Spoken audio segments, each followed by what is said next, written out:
ఏ topic చెప్తామంటే okay pH scale యొక్క uses ఇందులో everyday life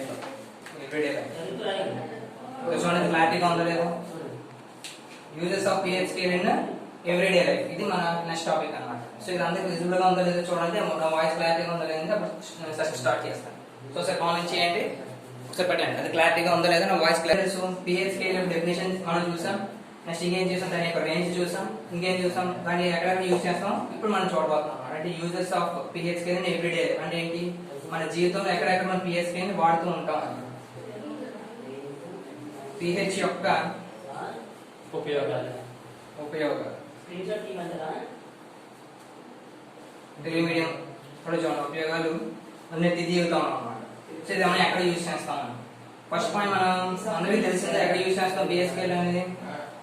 first and foremost pH scale మనం ఎవ్రీడే లైఫ్ లో ఎక్కడ యూజ్ చేస్తాం అంటే మనకు తెలిసినటువంటి pH స్కేల్ ఎక్కడ యూజ్ చేస్తాం.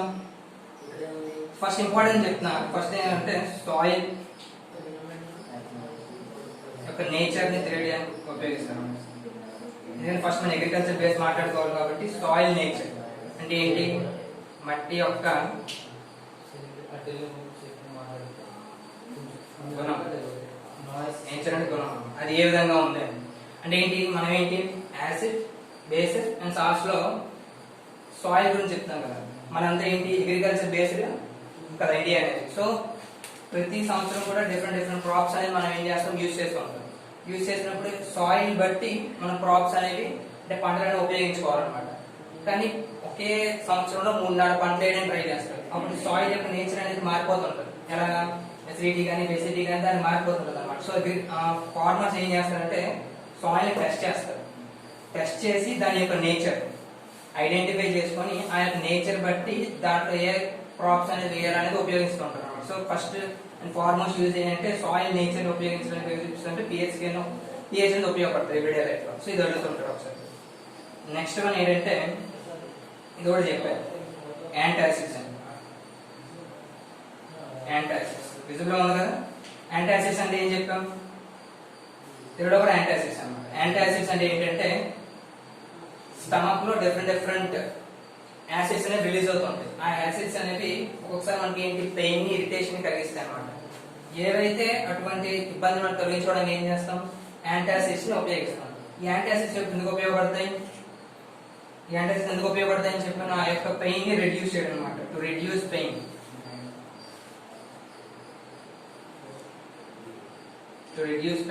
ఆ పెయిన్ ని రెడ్యూస్ చేయడం ఇందులో స్టమక్ లో. సో ఇది కూడా యాంటాసిడ్స్ కూడా ఇందులో main topic. Next third one ఏంటి pH స్కేల్. pH స్కేల్ లో ఎవ్రీడే లైఫ్ లో కదా ఇది నోట్ చేసుకోండి. ఇందులో మెయిన్ పాయింట్ ఇక్కడ రాసుకోండి. యాంటాసిడ్స్ లో చెప్తున్నాను. యాంటాసిడ్స్ అంటే ఏ ఉపయోగిస్తారో అని అడుగుతుంటాడు అనమాట. యాంటాసిడ్స్ లో ఏ వాళ్ళు ఎక్కువ ఉపయోగిస్తారు అంటే వీక్ బేసిస్ ని ఉపయోగిస్తారు.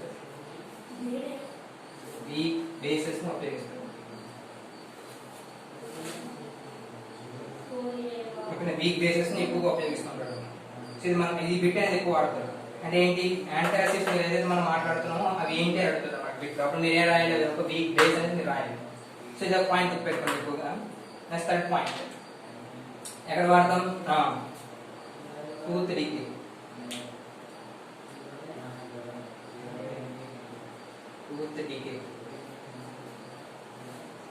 టూత్ డికే అంటే ఏంటి, ఇప్పుడు ఏదైతే మన చూడండి pH ఆఫ్ టూత్ డికే ఎంత ఉంటుంది అంటే మన యొక్క మౌత్ ది ఎంత 5.6 కన్నా తక్కువ ఉన్నది అనుకోండి, తక్కువ వెళ్ళిపోతుంది అనుకోండి. అప్పుడు ఏం జరుగుతుంది, ఆటోమేటిక్ గా టూత్ డికే అని మొదలవుతుంది అనమాట. 5.6 కన్నా అంటే యాసిడ్ రేంజ్కి వెళ్ళిపోతుంది. అప్పుడు ఏం జరుగుతుంది, టూత్ డికే అని మొదలవుతుంది. టూత్ డికే అంటే ఏం చెప్పాం, పళ్ళు పుచ్చుకోవడం. ఇక్కడ రాస్తాం అయోధ్యలో తెలుగు మనం కష్టం కదా, ఎలా అర్థం అవుతుంది. పళ్ళు పుచ్చుకోవడం లాయ్ కదా.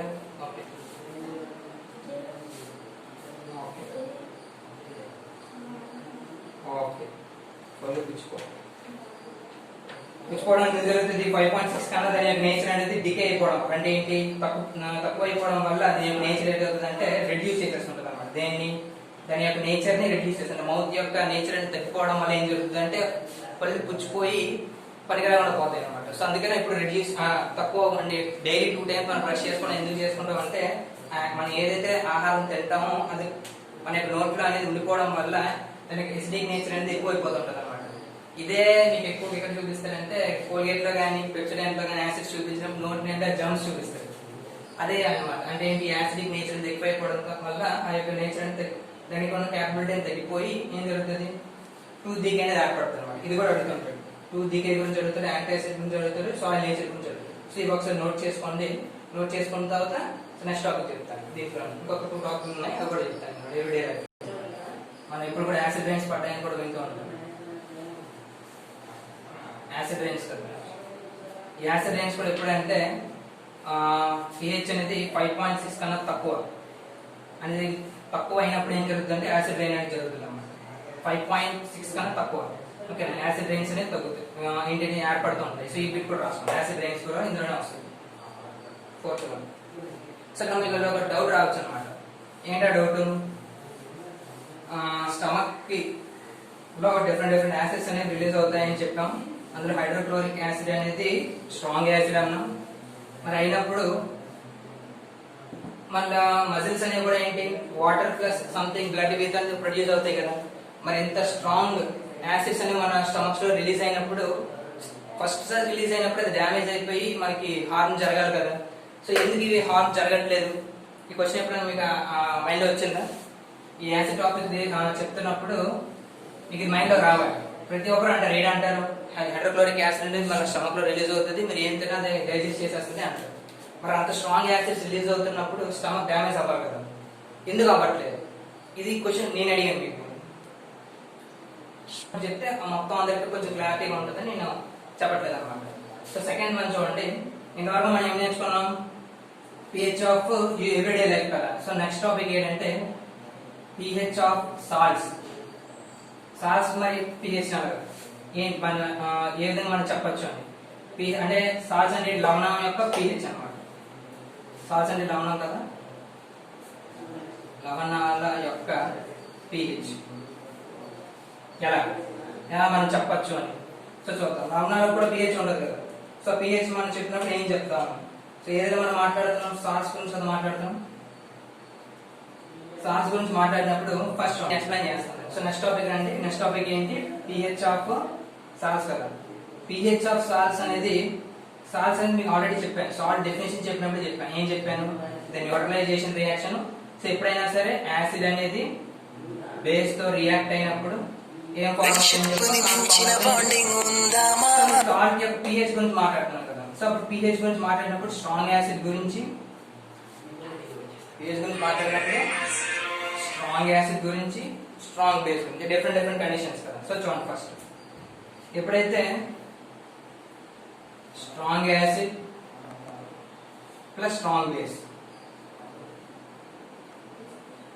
బేస్ ఫార్మ్ అయింది అప్పుడు ఏం ఫార్మ్ అవుతుంది, న్యూట్రల్ అనమాట. అంటే ఈ సాల్ట్ యొక్క నేచర్ మనం చెప్పలేము. న్యూట్రల్ అంటే pH యొక్క సాల్ట్ కాదు, pH అనమాట. సాల్ట్ న్యూట్రల్, దాని గురించి మనం మాట్లాడలేము. న్యూట్రల్.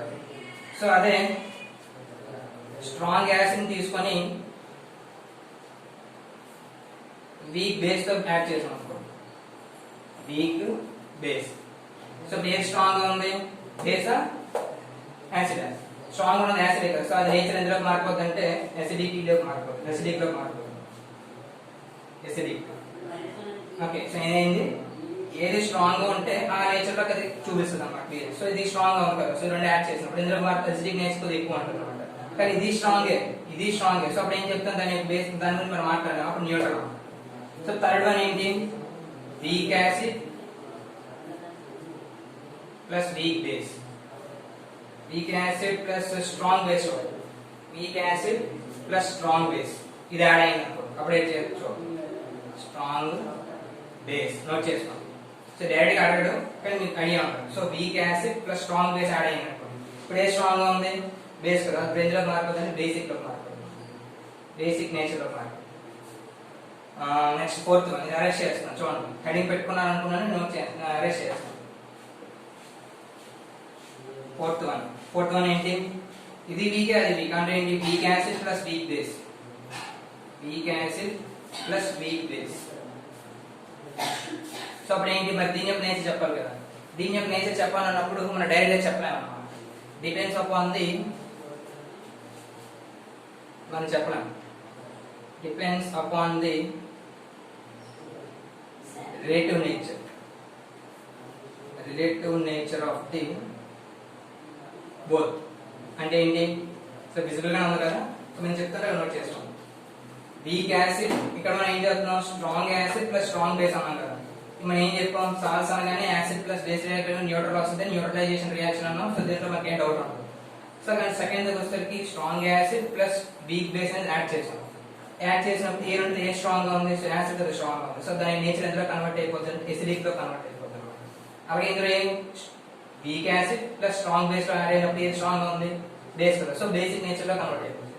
అదే రెండు వీక్ గా తీసుకున్నాం అనుకోండి, weak acid plus weak base తీసుకున్నాం అనుకోండి, సో ఇక్కడ వచ్చి మనం చెప్పలేము అన్నమాట. ఎందుకు చెప్పలేం, it depends upon the both relative nature of the acid and base. అంటే ఏంటి, ఏది కొద్దిగా ఎక్కువ అయినా సరే అది ఇందులో మారిపోతుంటది అనమాట. సో అందుకని ఈ పాయింట్ లో మనం ఇలా చెప్పలేము. మనం ఏం చేస్తున్నాం, depends upon the relative nature of the both అన్నమాట. ఈ రెండింటి యొక్క నేచర్ ఏది ఎక్కువ ఉన్న దాన్ని బట్టి అది రియాక్ట్ అవుతుంటది. సో ఈ పాయింట్ అర్థమైనప్పుడు 4 పాయింట్స్ రాసుకోండి ఇలా. ఇది 4th పాయింట్ ఇక్కడ రాయక నేను ఇక్కడ రాస్తాను చూడండి. So salts 4 types. సో చూడండి ఒకసారి రాస్తే నాకు ఒకసారి చెప్పండి. Indicators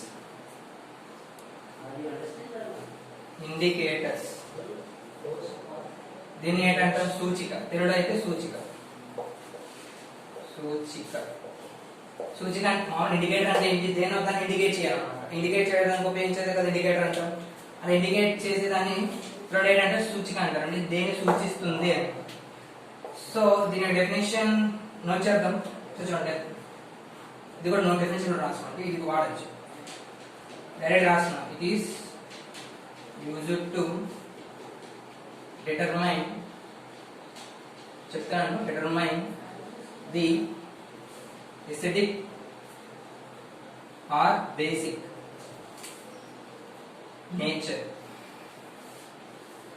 nature of the medium.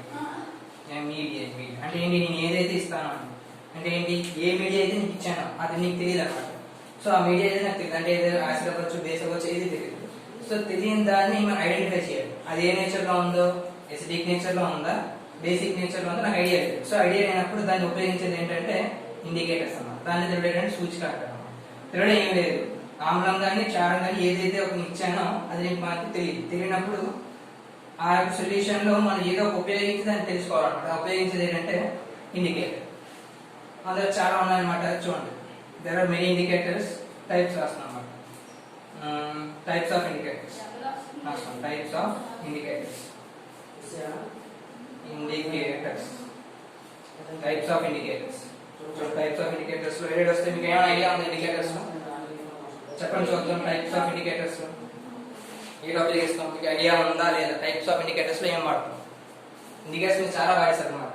ఇప్పుడు మీకు మనం ఫస్ట్ నుంచి చెప్తూనే ఉన్నాం, కానీ ఒక ఇండికేటర్ డెఫినేషన్ పరంగా చూడండి. ఇండికేటర్స్ ఏడు ఉన్నాయి, blue litmus, second one red litmus, వాడుతుంటాం ఎక్కువగా. Third one methyl orange indicator, methyl orange, fourth one phenolphthalein. Very good. చూడండి, దీని స్పెల్లింగ్ కొంచెం వెరైటీ ఉంటుంది. ఫినాల్, PHY, ఇంకేముంది, ఏ ఫినాప్థలిన్ కదా, LEI ఫినాప్థలిన్. నెక్స్ట్ ఫిఫ్త్ వన్, ఇన్ని 4 అయ్యా. ఫిఫ్త్ వన్ చూడండి, ఇంకేమున్నాయి, all factory indicators, all factory, CTO, all factory indicators. Next sixth one, universal indicators, universal indicators. So indicators నేను పక్కన రాయట్లేదు, ఆల్రెడీ ఇండికేటర్స్ మీకు ఐడెంటిఫై చేశాను కాబట్టి. సో టైప్స్ ఆఫ్ ఇండికేటర్స్ అన్నప్పుడు ఇవన్నీ వస్తాయి అన్నమాట. ఇవి వచ్చే బ్లూ లిట్మస్ ఒకటి, రెడ్ లిట్మస్ ఒకటి, మిథైల్ ఆరెంజ్ ఒకటి, ఫినాప్థలిన్ ఒకటి, ఆల్ ఫ్యాక్టరీ ఇండికేటర్ ఒకటి, యూనివర్సల్ ఇండికేటర్ ఒకటి. తెలుగులో అయితే తెలుగు రాద్దాం. సో ఏదైతే మీకు 6 రాస్తాను 3లో కూడా రాస్తాను. సో నోట్ చేసుకోండి. ఇండికేటర్స్, దాని definition and types of indicators, ఇవి ఎలా వర్క్ అవుతాయి మనం చూద్దాం యాసిడ్ బేసిస్ లో కూడా. సో ఇది మీకు ఒక లాస్ట్ టాపిక్ అనమాట. సో జాగ్రత్త రాయి, నోట్ చేయండి. సో ఆమ్లాన్ని కానీ క్షారాన్ని కానీ దాని యొక్క నేచర్ అనేది గుణాన్ని మనం తెలుసుకోవాలన్నమాట. ఆ గుణాన్ని తెలుసుకోవడం కోసం ఉపయోగించే వాటిని ఏంటంటే సూచిక అంటారు. టైప్స్ ఆఫ్ ఇండికేటర్స్ లో మనం 6 టైప్స్ చెప్పుకున్నాం కదా. So first blue litmus, red litmus మనకి ఐడియా ఉన్నాయి. తెలుగులో కూడా అయినా మెథలాల్ కాకపోతే తెలుగులో ఐడెంటిఫై చేసుకోవాల్సి ఈ రెండు అన్నమాట. తెలుగులో ఐడెంటిఫై చేసుకోవాల్సింది ఈ రెండు. దీన్ని ఏమంటారంటే ఆల్ఫాక్టరీనే సువాసన సూచిక అంటారు. సువాసన సూచిక. సువాసన యూనివర్సల్ ఇండికేటర్ ని సార్వత్రిక సూచిక అంటారు. సార్వత్రిక సూచిక. సో అంతే, మిగిలినవన్నీ ఓకే. మిగిలిన 4 ఏం మారదు. సో మారేవి ఏంటి? రెండే అన్నమాట. సో ఆల్ఫాక్టరీ ఇండికేటర్ అంటే సువాసన సూచిక, యూనివర్సల్ ఇండికేటర్ అంటే సార్వత్రిక సూచిక అన్నమాట. సో ఇంకేం మారదు. సో రాశారు కదా, నెక్స్ట్ సో అరెస్ట్ చేస్తాం. ఓకే, నెక్స్ట్ సో ఒక టేబుల్ రాసుకోవడానికి ట్రై చేయండి. సో మీకు వెంటనే ఐడెంటిఫై అవడం కోసం. ఓకే, టేబుల్ ఎలా రాస్తారు చూడండి. ఫస్ట్ దాంట్లో ఇండికేటర్స్ రాస్తాం. ఫస్ట్ దాంట్లో ఇండికేటర్, సెకండ్ దాంట్లో యాసిడ్, థర్డ్ దాంట్లో బేస్. సో అండ్ ఈ బిట్స్ పరంగా మనం సాల్వ్ చేస్తుంటే ఇది సింపుల్ అవుతుంది అనమాట. ప్రతిసారి మనం రాసుకోకుండా చెక్ చేసుకోకుండా డైరెక్ట్ గా ఫస్ట్ వన్ ఏంటి? ఫస్ట్ బ్లూ లిట్మస్ తీసుకున్నాం అనుకో, blue litmus. Second one red litmus.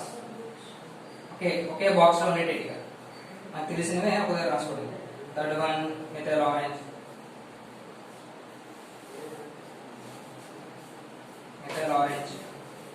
Next fourth one phenolphthalein, phenolphthalein, phenolphthalein. So ఏదైతే ఉన్నాయో సో చూడండి ఏవే అవుతాయి. మీకు ఐడియా ఉందా ఆల్రెడీ? సో ట్రై చేయండి, నేను రాస్తాను.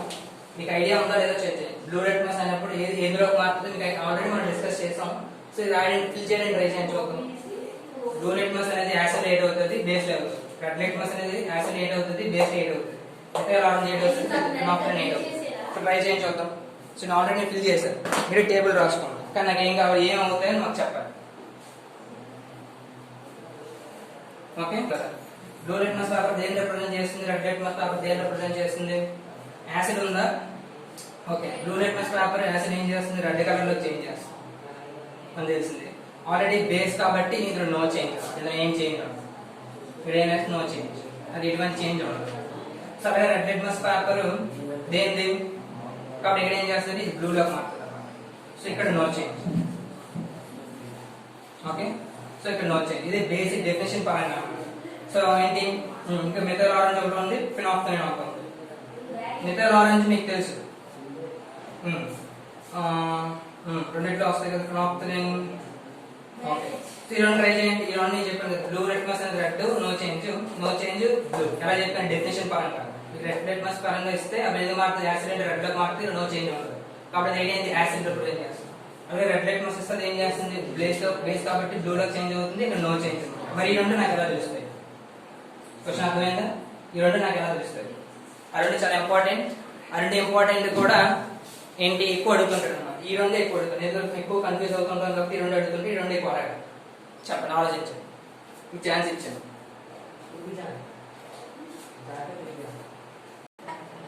సుబ్బలక్ష్మి, సూరిబాబు ఆవల. సూరిబాబు ఆవల అంటే ఎవరు చెప్పారు? దానికి ఏం చేంజ్ ఉండదు, నో చేంజ్. నెక్స్ట్ మరి మెథైల్ ఆరెంజ్ రెడ్, యాసిడ్ లో రెడ్ కలర్ చేంజ్ చేస్తుంది, బేస్ లో ఎల్లో కలర్. ఇది మన ఇది అనమాట. సార్ మీరు 6 ఉన్నాయి కదా సార్, మీరు 4 రాస్తారు, మీరు 2 అని అడగచ్చు. సో దాని డెఫినేషన్ ఇచ్చిన తర్వాత మీ క్లాస్ వస్తుంది అనమాట. ఫస్ట్ ఏంటి? రెడ్ లిట్మస్ పేపర్ అనేది బ్లూ లిట్మస్ పేపర్ అనేది యాసిడ్ లో రెడ్ అవుతుంది, బేస్ లో నో చేంజ్. అలాగే రెడ్ లిట్మస్ పేపర్ అనేది యాసిడ్ లో నో చేంజ్, బ్లూ. అలాగే మెథైల్ ఆరెంజ్ అనేది రెడ్, ఎల్లో. ఈ రెండు ఎక్కువ అడుగుతుంటాయి.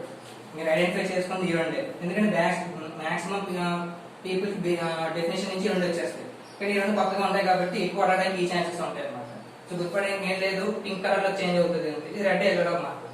సో నోట్ చేసుకుని చెప్పండి. నెక్స్ట్ ఇంకా 2 ఉండిపోయాయి కదా, దాని గురించి డిస్కస్ చేద్దాం. ఆల్ ఫ్యాక్టరీ ఇండికేటర్ అని చెప్పాను. ఆల్ ఫ్యాక్టరీ ఇండికేటర్ మరి ఇదేందుకు సార్, ఇది కూడా ఇండికేటర్ అని అన్నారు కదా. సో ఆల్ ఫ్యాక్టరీ ఇండికేటర్ అంటే డెఫినేషన్ పరంగా అయితే ఏదైనా ఒక ఆర్డర్ ప్రకారం, ఆర్డర్ అంటే స్మెల్ లైక్, సో డెఫినేషన్ చూడండి, ఇట్ ఈస్ యూజ్డ్ టు అలా రాద్దాం, ఇట్ ఈస్ యూజ్డ్ అని అలా రాద్దాం.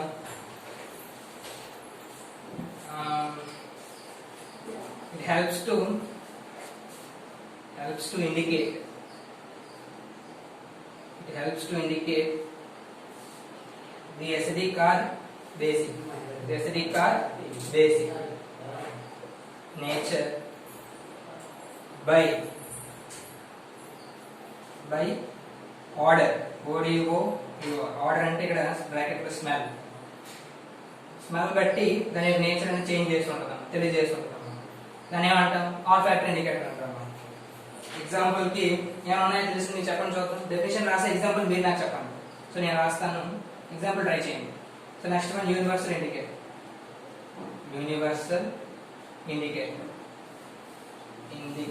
ఇది రాస్తాను. సో దీనికి ఎగ్జాంపుల్ మీరు ఆలోచించి డెఫినేషన్ నోట్ చేయండి, అర్థమైంది కదా. అంటే ఆర్డర్ బట్టి ఎసిడిక్ నేచర్ ని, బేసిక్ నేచర్ ని తెలియజేయడం ఉపయోగించేది ఏంటంటే ఆల్ ఫ్యాక్టరీ. దీని తిరగడం మనం ఏమన్నాం, సువాసన సూచిక అన్నాం, అంటే ఆర్డరే కదా. సువాసన సూచిక అన్నాం లేదు అంటే ఏంటి, ఆల్ ఫ్యాక్టరీ ఇండికేటర్ లో స్మెల్ బట్టి దాన్ని డిరైవ్ చేస్తాం. దానికి ఎగ్జాంపుల్ ఏమైనా ఉన్నాయో మీరు ఆలోచించండి, నేనే చెప్తాను. నెక్స్ట్ యూనివర్సల్ ఇండికేటర్ అన్నాం కదా.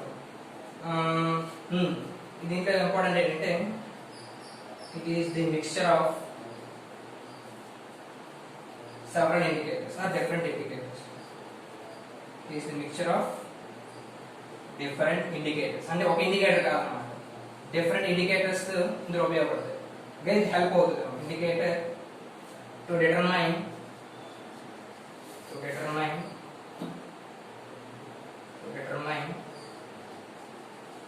ది కింద రాస్తే మీకు ఐడెంటిఫై అవుతుందా, determine the H plus ion concentrations.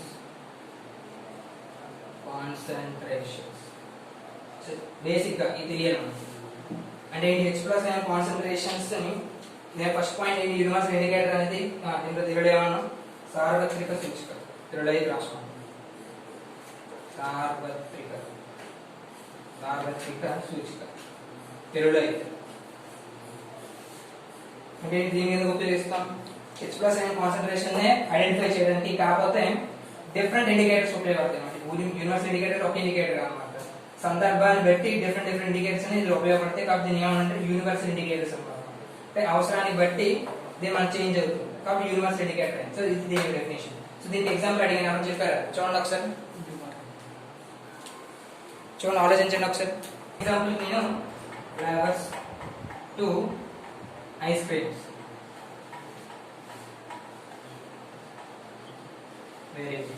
So doubt ఉంటే క్లారిఫై చేస్తున్నాం. Ice creams. సో క్లారిటీ ఉంది కదా. So very good. So arrest చేస్తాం. ఏది అరెస్ట్ చేస్తున్నాం, ఇతను అరెస్ట్ చేస్తాం ఫస్ట్. ఓకే చూడండి,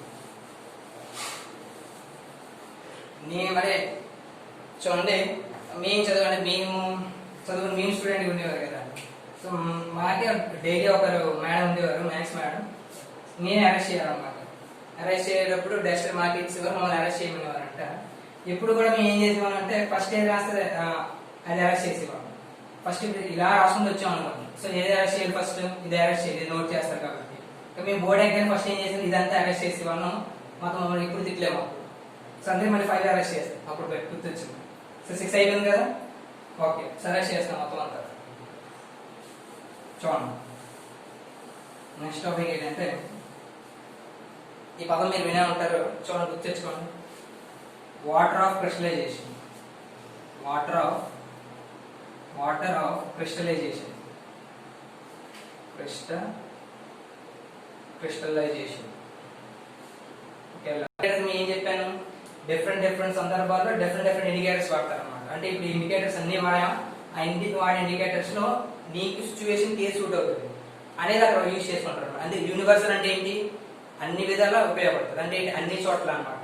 నేను ఇచ్చింది ఏదో నీకు తెలియదు, ఏం తెలియదు, నీకు ఏదో ఒక మెటీరియల్ ఇచ్చాను, అది యాసిడ్ బేసిక్ నీకు అది నేచర్ తెలియదు. ఇండికేటర్ ఏం చేస్తాం? యూజ్ చేస్తాం. ఇండికేటర్ యూజ్ చేసినప్పుడు ఏ సందర్భానికి ఏదో ఉపయోగపడుతుందో చెప్పేది ఏంటంటే యూనివర్సల్ ఇండికేటర్ అన్నమాట. సో దానికి ఎగ్జాంపుల్ మనం ఇవ్వలేము. ఓకేనా? సో సందర్భాన్ని బట్టి. Okay. So next water of crystallization. Water of crystallisation ఏంటి? వాటర్ ఆఫ్ క్రిస్టలైజేషన్ చూద్దాం. వాటర్ ఆఫ్ క్రిస్టలైజేషన్ డెఫినేషన్ చూడండి. Okay, it represents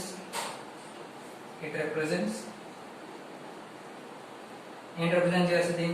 the number of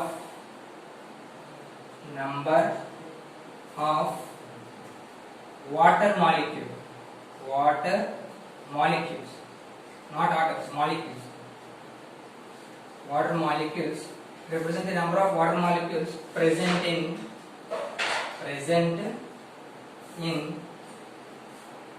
one formula. One formula of ఇందులో one formula of salts. అర్థమైందా? So గుర్తుపెట్టుకోవాల్సింది ఏంటి? Water of crystallisation అంటే తెలుగులో చూడండి స్ఫటిక జలం. తెలుగులో అయితే ఇక్కడ రాస్తాం, దీన్నే స్ఫటిక జలం అంటారు. స్ఫటిక జలం, దీన్ని స్ఫటిక జలం కూడా అంటారు తెలుగు. అంటే ఏంటి చూడండి, దీని వాటర్ క్రిస్టలైజేషన్ దేనికి చెప్తారు సార్ అంటే సాల్ట్స్ చెప్తారు.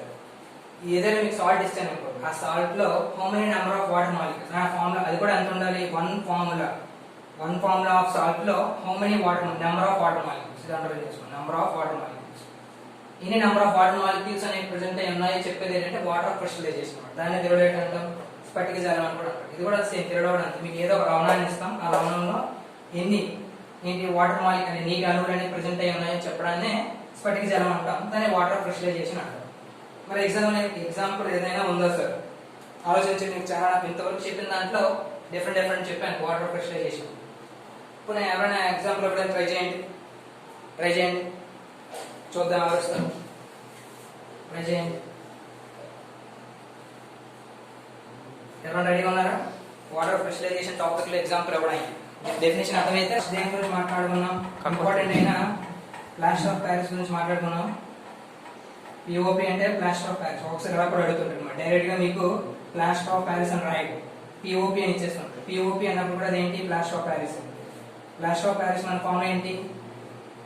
CaSO4 half/2 కదా. half/2 అయినా half/2 అన్నప్పుడు ఇది సాల్ట్. CaSO4 అంటే ఏం చెప్పాం? వన్ ఫార్ములా ఆఫ్ సాల్ట్ లో సాల్ట్ తీసుకున్నాం CaSO4. అందులో one formula unit of water కదా. సో ఇది వాటర్ మాలిక్యూల్. H2 అనేది వాటరే కదా. సో వాటర్ లో how many number of molecules represent చేసేది ఇదే కదా. సో దీని ఎంత ఉంది? హాఫ్ అనేది. సో దీని యొక్క ఏంటి? వాటర్ ఆఫ్ క్రిస్టలైజేషన్ అంతా హాఫ్ రాయాలన్నమాట. ఎంత రాయాలి? హాఫ్. ఓకేనా? ఆప్షన్ చేసేస్తారు.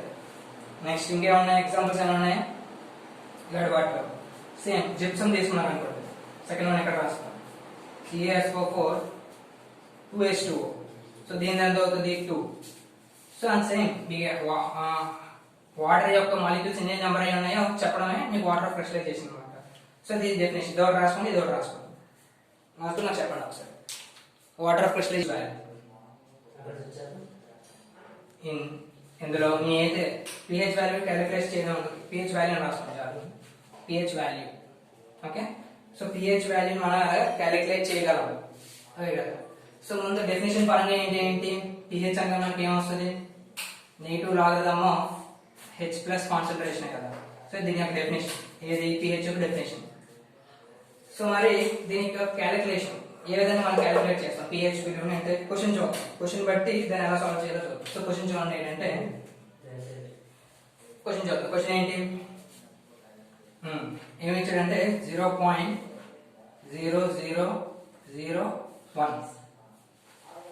0.001 తీసుకున్నాము, 0.01 తీసుకున్నాము. ఏదైనా మనిషి 0.001 తీసుకున్నాం అనుకోండి. 01 M అంటే మోల్స్. ఇందులో ఉన్నాయి ఇన్ HCl హైడ్రోక్లోరిక్ యాసిడ్ ఇచ్చాను నేను. దాని pH క్యాలిక్యులేట్ చేయమని అనమాట. దేనిది? pH of hydrochloric acid moles ఎన్ని? 0.001. సో ఈ టాపిక్ మీద ఐడియా ఉందా? ఒకసారి ఆన్ చేయండి. క్యాలిక్యులేషన్ ఆఫ్ pH అనేది మీకు ఐడియా ఉందా? సో 0.01 మోల్ ఇన్ HCl లో నాకు pH వాల్యూ క్యాలిక్యులేట్ చేయమంటారు using this formula. So already మీరు రియల్ నెంబర్స్ లో లాగరిథమ్స్ నేర్చుకున్నారు. సో అది కూడా ఒక 2 minutes మోల్స్ మనం తీసుకున్నాం. ఏంటి ఆ మోల్స్? 0.001 మోల్స్ అడిషన్ దేనిది? H ప్లస్ అనమాట. అంటే మనం ఫస్ట్ హైడ్రోక్లోరిక్ యాసిడ్ కదా HCl. HCl అనేది ఏడవాలి aqueous solution లో రిజాల్వ్ అయిపోతుంది. సో HCl లో ఇలా రిజాల్వ్ అవుతుంది H plus concentration plus Cl minus concentration. ఎలా రిజాల్వ్ అయింది? HCl అంటే మనకి HCl కదా. సో HCl ఇది మొత్తం యాసిడ్ HCl. సో aqueous లో H plus ions Cl minus ions. ఇంత ఎవరో డౌట్ అడిగారు కదా. సో దాని గురించి డిస్కస్ చేద్దాం. H ప్లస్ Cl మైనస్ కదా. సో మైనస్ అయినప్పుడు ఈ యొక్క క్యాలిక్యులేట్ H ప్లస్ కాన్సంట్రేషన్ మనం క్యాలిక్యులేట్ చేసుకోవాలి. అదే ఇక్కడ 0.001 అన్నమాట. సో డిఫరెన్షియల్ పరంగా వచ్చినప్పుడు pH ఈక్వల్ ఏంటి? pH ఈక్వల్ టు స్లో చెప్తున్నా equal negative logarithm of H plus concentration. అంతేనా? ఓకే. మరి H ప్లస్ కాన్సంట్రేషన్ ఎంత ఇచ్చాడు ఇక్కడ? ఇది H plus concentration. H plus ఇది ఎంత ఇచ్చాడు? 0.001. సో రాసుకోండి నెగటివ్ లాగరిథమ్ ఆఫ్ ఎంత? సో దీన్ని రిజాల్వ్ చేసేద్దాం ఇక్కడ. మనం అంత రాయకుండా ఇక్కడ రిజాల్వ్ చేసుకున్నాం. సో దీన్ని ఇలా రాసుకోవచ్చు. నేను 0.0001 ఎలా రాసుకోవచ్చు? 1 into 10 to the power of చూడండి 1 2 3 4 నెగిటివ్ 4 ఎన్ని జీరోస్ అనుకోండి 1 2 3 4 డెసిమల్స్ అన్నమాట. సో 1/4 జీరోస్ వస్తాయి. దాని పైగా బ్రేడ్ అవుతుంది నెగిటివ్ 1 2 3 4 4 వస్తాయి. ఒకవేళ 3 ఉన్నాయి అనుకోండి నెగిటివ్ 3 2 అనుకోండి నెగిటివ్ 2. సో ఎంత వచ్చింది? నెగిటివ్ 4. సో దీన్ని ఎలా రిజాల్వ్ చేసుకున్నాను? 1 into 10 to the power of -4 రాసుకున్నాను. సో దీన్ని మనం రాసుకున్నాం ఎలా రాసుకోవచ్చు? 1 into 10 to the power of -4. ఇంతవరకు ఓకే, నాకు ఐడియా ఉంది. నెక్స్ట్ దీన్ని ఎలా రిజాల్వ్ చేసుకోవాలి సార్? మీకు 10th క్లాస్ లోనే ఫస్ట్ చాప్టర్ రియల్ నెంబర్స్ కదా. రియల్ నెంబర్స్ ఏ టాపిక్ వస్తుందంటే లాగరిథమ్ టాపిక్ వస్తుంది అన్నమాట. లాగరిథమ్ టాపిక్ లో మీకు ఏమొస్తుంది? సో రాసిన చూడండి. ఎక్కడ రాద్దాం? ఇక్కడ రాస్తున్నాను. ఇక్కడ ప్లేస్ చదవదు. ఓకే, లాగ్ AB ఉంది కదా, ఇక్కడ రాస్తాను. Log A into B. దాన్ని ఎలా రాసుకోవచ్చు? Log A plus log B కింద రాసుకోవచ్చు కదా. మీకు ఐడియా ఉంది కదా. Log A plus log B ఇదొక ఫార్ములా. సో ఈ ఐడియా ఉంది కదా. లాగ్ A ఇంటూ B అంటే log A plus log B. ఇక్కడ A ఇంటూ B లా ఉంది కదా. ఈ టర్మ్ A, ఈ టర్మ్ B. సో అప్పుడు మనకి ఏమవుతుంది? నెగిటివ్ లాగరిథమ్ ఆఫ్ ఏమొస్తుంది? 1 అవుట్ వస్తుంది plus logarithm of 10 to the power of -4 వస్తుంది. ఓకే. సో మీకు ఇంకో ఫార్ములా కూడా ఉంది. సో ఇక్కడ అరెస్ట్ చేస్తాను, మీరు నోట్ చేసుకుంటారు కదా. ఓకే, సో ఇక్కడ రాస్తాను. మనకు ఇంకో ఫార్ములా కూడా ఇక్కడ రాస్తాను చూడండి. Log A power of M ఉంది అనుకోండి. A అనేది బేస్, M అనేది పవర్. సో అప్పుడు ఏమొస్తుంది? M into log